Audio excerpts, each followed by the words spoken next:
আসসালামু আলাইকুম। আশা করছি সবাই ভালো আছেন। বাংলা ব্যাকরণটা পড়তেছিলাম। তো কয়েকদিন একদমই পড়াশোনা হয়নি। ঈদের সময় হয়ে গেছে। তো এই সময়ে পড়াশোনাটা করাটা খুবই একটু কঠিন হয়ে গেছে। তো আগের মতো খুব বেশি একটা সময় দিয়ে পড়তে পারিনি। তারপরেও অল্প, অল্প করে পড়ার চেষ্টা করছি। তো বাক্য সংক্ষেপণ এই অধ্যায়টা পড়ছিলাম। বিসিএস এর জন্য অধ্যায়টা একটু গুরুত্বপূর্ণ আছে। এখান থেকে ১ নাম্বারের মতো প্রশ্ন আসার সম্ভাবনা আছে। কিন্তু এখানে প্রচুর পরিমাণে প্রিভিয়াস প্রশ্ন প্রায় ৫০০ র উপরে প্রিভিয়াস প্রশ্ন আসে। জাস্ট ওইগুলাই যদি একটু মনে রাখা যায় তাহলে ওখান থেকেই কমন চলে আসবে। তারপরেও এখানে যে বাক্য সংক্ষেপগুলো আছে এইগুলা মুখস্থ করার চেষ্টা করছি।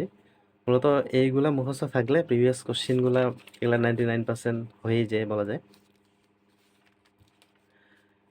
তো যেহেতু ঈদের সময় খুব কাছাকাছি চলে আসছে, এইজন্য আর পড়াগুলো একটু মোটামুটি কঠিন আছে, যেগুলা মনে রাখাটাও একটু টাফ। এইজন্য পড়াটা খুবই স্লো হয়ে গেছিল। তারপরেও চেষ্টা করছি কিছু, কিছু করে পড়াটাকে আগায় নেওয়ার জন্য। তো বাক্য সংক্ষেপণটা পুরোটাই ক্লিয়ার করছি। তারপরে বললাম হচ্ছে প্রতিশব্দ। এখানে কিছু প্রতিশব্দ দেওয়া আছে। এটা ২ দিন ২ বার রিভিশন দিয়ে পড়ছি। তারপরে এখানে অনেকগুলো প্রিভিয়াস প্রশ্ন আছে। প্রতিশব্দ বিসিএস এ কিন্তু আসে। এটা প্রায় বলা যায় যে একটা সমার্থক শব্দেরই একটা অংশ। তো আলাদা হয়ে এখানে চ্যাপ্টারটা দেওয়া আছে। এজন্য মূলত এই শব্দের অর্থগুলা একটু ভালো করে পড়ার চেষ্টা করছি। এখানে প্রচুর পরিমাণে প্রশ্ন। মূলত মুখস্থ পাঠটা পড়তে এজন্যই একটু সময় বেশি লাগে। প্রায় ২৮০ টার মতো প্রশ্ন আছে এখানে।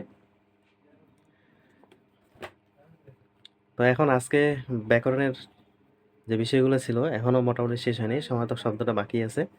সমাস এবং পদ বাকি আছে। এটা বাসায় গিয়ে পড়ব।